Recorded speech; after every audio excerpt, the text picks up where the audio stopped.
Assalamualaikum warahmatullahi wabarakatuh. Allahu Akbar. Allahu Akbar. Allahu Akbar. Alhamdulillah. Alhamdulillahirabbil alamin. Assalatu wassalamu ala asrofil anbiya'i wal mursalin wa ala alihi wassobihi ajmain, amma ba'du. Pemirsa yang sangat saya banggakan, dalam hal ini saya akan membahas tentang rahasia puasa. Sebagai muslim yang sejati, kedatangan dan kehadiran Ramadan yang mulia pada tahun ini merupakan sesuatu yang amat membahagiakan kita. Betapa tidak? Dengan menunaikan ibadah Ramadan, amat banyak keuntungan yang akan kita peroleh, baik dalam kehidupan di dunia maupun di akhirat kelak. Nah, disinilah letak pentingnya bagaimana kita untuk membuka tabir rahasia puasa sebagai salah satu bagian yang terpenting dari ibadah Ramadan. Ada 5 rahasia puasa yang bisa kita rasakan kenikmatan dalam ibadah Ramadan. Pemirsa yang dimuliakan Allah, yang pertama adalah menguatkan jiwa. Dalam hidup tak sedikit kita dapati manusia yang didominasi oleh hawa nafsunya. Lalu manusia itu menuruti apapun yang menjadi keinginannya, meskipun keinginan itu merupakan sesuatu yang batil dan mengganggu serta merugikan orang lain. Karenanya di dalam Islam ada perintah untuk memerangi hawa nafsu. Bukan membunuh nafsu yang membuat kita tidak mempunyai keinginan terhadap sesuatu yang bersifat duniawi. Bukan seperti itu. Tapi dalam arti yaitu berusaha untuk bisa mengendalikannya. Yang dimaksud itu. Nah, pemirsa yang dirahmati Allah, manakala dalam peperangan menghadapi hawa nafsu ini manusia mengalami kekalahan, maka malapetaka besar akan terjadi karena manusia yang kalah dalam perang melawan hawa nafsu akan menjadikan hawa nafsu sebagai Tuhan, dan hawa nafsu sebenarnya mengarahkan manusia pada kesesatan. Itu yang perlu kita renungkan.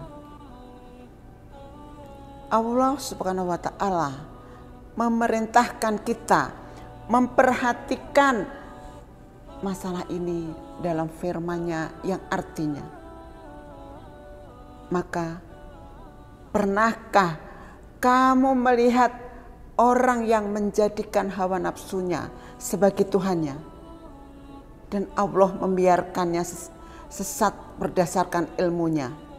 Itu terdapat di dalam Al-Quran surat Al-Jasiyah ayat 23. Pemirsa yang dirahmati Allah, dengan ibadah puasa maka manusia akan berhasil mengendalikan hawa nafsunya yang membuat jiwanya menjadi kuat. Bahkan dengan demikian, manusia akan memperoleh derajat yang tinggi seperti layaknya malaikat yang suci. Dan ini akan membuatnya mampu mengetuk dan membuka pintu-pintu langit hingga segala doanya dikabulkan oleh Allah Subhanahu wa taala. Rasulullah Shallallahu Alaihi Wasallam bersabda, yang artinya ada 3 golongan orang yang tidak ditolak doa mereka, yaitu orang yang berpuasa hingga berbuka, pemimpin yang adil, dan doa orang yang dizalimi. Hadis riwayat Tirmizi. Pemirsa yang dirahmati Allah, yang kedua adalah mendidik kemauan. Puasa mendidik seseorang untuk memiliki kemauan yang sungguh-sungguh dalam kebaikan. Meskipun untuk melaksanakan kebaikan itu terhalang oleh berbagai kendala tentunya. Puasa yang baik akan membuat seseorang terus mempertahankan keinginannya yang baik, meskipun peluang untuk menyimpang begitu besar. Karena itu Rasulullah SAW menyatakan, puasa itu setengah dari kesabaran. Ya, kita berpuasa kita harus bersabar. Pemirsa yang dimuliakan Allah, dalam kaitan ini maka puasa akan membuat kekuatan rohani seorang muslim semakin prima. Kekuatan rohani yang prima akan membuat seseorang tidak akan lupa diri meskipun telah mencapai keberhasilan atau kenikmatan duniawi yang sangat besar.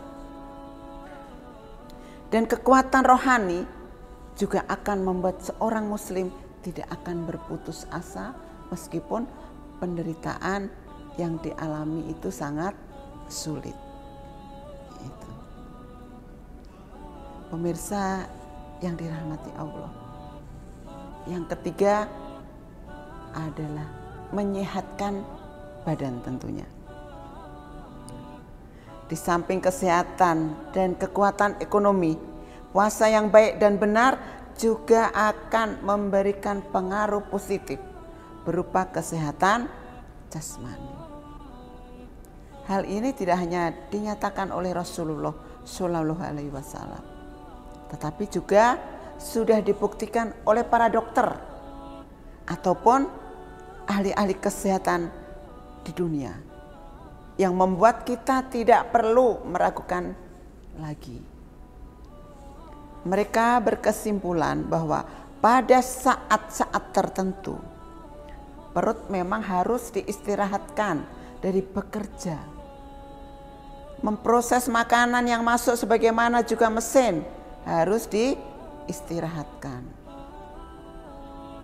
Apalagi di dalam Islam, isi perut kita memang harus dibagi menjadi 3. Sepertiga untuk makanan, sepertiga untuk air, dan sepertiga untuk udara. Pemirsa yang saya banggakan, yang keempat sekarang, yaitu mengenal nilai kenikmatan. Dalam hidup ini sebenarnya sudah begitu banyak kenikmatan yang Allah berikan kepada manusia. Apa saja, ya. Tapi banyak pula manusia yang tidak pandai untuk mensyukurinya. Dapat satu tidak terasa nikmat, karena menginginkan dua. Dapat dua tidak terasa nikmat, karena menginginkan tiga. Dan begitulah seterusnya. Itu namanya manusia. Manusia yang tidak pandai bersyukur. Padahal kalau manusia mau memperhatikan dan merenungi, apa yang diperolehnya sebenarnya sudah sangat menyenangkan.